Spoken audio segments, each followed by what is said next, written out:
Depuis quelques mois, la législation suisse, qui est plus souple que dans d'autres pays, ouvre la voie aux producteurs de chanvre contenant moins de 1% de THC.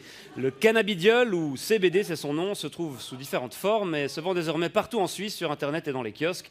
On va parler de cette version édulcorée du cannabis avec vous, Samuel Freudiger, bonsoir. Yeah, man, big up the man, gonna put you them from the Celestia the first. I and I, Sam Felix, up on the place, big up the man called Original Vega, brace up the fire. Wagwan.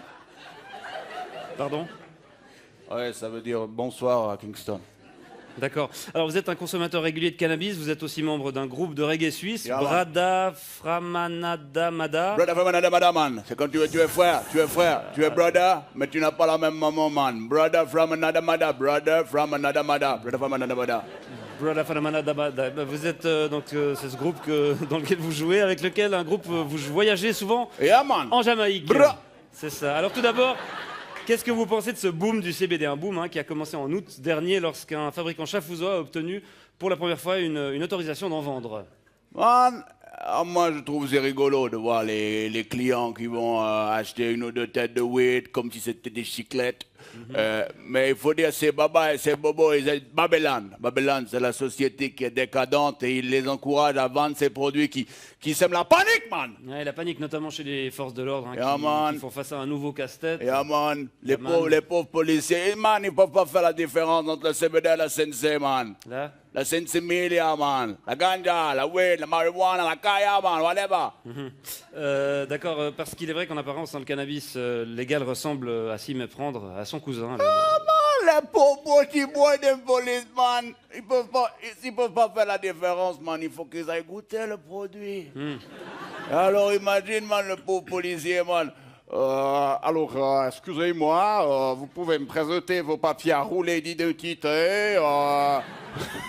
Ce sera pas possible, man. Des fois, il y a quoi, n'a pas dit l'honneur, Oui. Je rappelle que cette variante du cannabis ne tombe pas sous le coup de la loi fédérale sur le stupéfiant, une loi de 2011, puisqu'elle contient moins de 1% de THC. Bombo clad de fire, bon aguandé, man. Il faut savoir qu'on obtient ce tabac en manipulant la plante. Man. En la manipulant. En manipulant la plante. Génétiquement. En faisant des croisements, man, des petites chimies, et on atténue comme ça le produit, on le rend allégé. Et aujourd'hui, man, c'est partout comme ça dans la société, man. C'est exactement la même chose comme les sodas sans sucre, les yogourts allégés à la gélatine de porc, ou l'huile d'olive sans olive, man. Ça va pas, man. C'est pas du vrai cannabis, selon Man, vous. non, man, la vraie weed, la vraie ganja. La vraie ganja. Il faut la planter avec amour. Il faut la faire grandir sous les incantations de Joe Rastafari. Et ensuite, il faut la récolter, la faire sécher, la fumer pure, sans tabac, man. Comme dans la chanson. Give me the weed, good ganja weed, but I want it, when they weed. Ah! Bon, naturel ou pas, le cannabis contenant un taux de THC élevé. Man. C'est quoi THC? Tétrahydrocannabinol, tétrahydro peut-être. Yeah, Cannabinol. C'est d'abord une drogue et contre laquelle les pouvoirs publics sont censés lutter, monsieur Freudiger. Et pourquoi, man, on ne pourrait pas lutter d'abord contre l'alcool, man? L'alcool, man. Interdire l'alcool, man! Qui est beaucoup plus additif et beaucoup plus dangereux, man. Bon, ça, c'est pas... C'est pas quoi? C'est pas ce qu'on dit. Man, il suffit de regarder l'expérience, man, des exemples qui sont tout autour de toi dans la vie, man. Si tu bois trop d'alcool, man, Ça va le coude. ça va nickel. Si tu bois trop d'alcool, man, tu vas commencer à dire des conneries. Ensuite, tu vas rouler des pelles à une inconnue. Ensuite, tu vas te battre.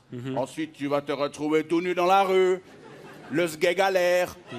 Tu vas te rebattre, tu vas tomber contre un trottoir, et puis après, tu vas tomber dans la mort du coma, man. C'est vrai que ça m'est déjà arrivé, cette Ouais, séquence d'événements. Alors que si tu fumes trop de weed, man, si tu fumes trop de weed, qu'est-ce que tu risques? Qu'est-ce que tu risques, man? La même chose. Non, man, tu risques juste de t'endormir.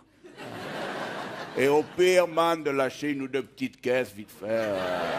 Mais c'est pas tout à fait ce que disent les spécialistes de la question. Ah, man, mais ça me rappelle ce vieux proverbe jamaïcain, you know, man, when daddy smokes some weed, he's never speed. When daddy drinks some whiskey, it is gonna be more risky. Ouais, quand papa fume de l'herbe, il est tout calme. En Clairement. revanche, quand il boit du whisky, ça devient un peu plus risqué. Exact. Ouais. Bon, ben, en tout cas, on se réjouit de voir comment le marché du cannabis light va évoluer ces prochains mois. Je vous remercie d'être venu nous apporter votre point de vue, Samuel Freudiger. Comment on dit au revoir en jamaïcain? Big up. Big up.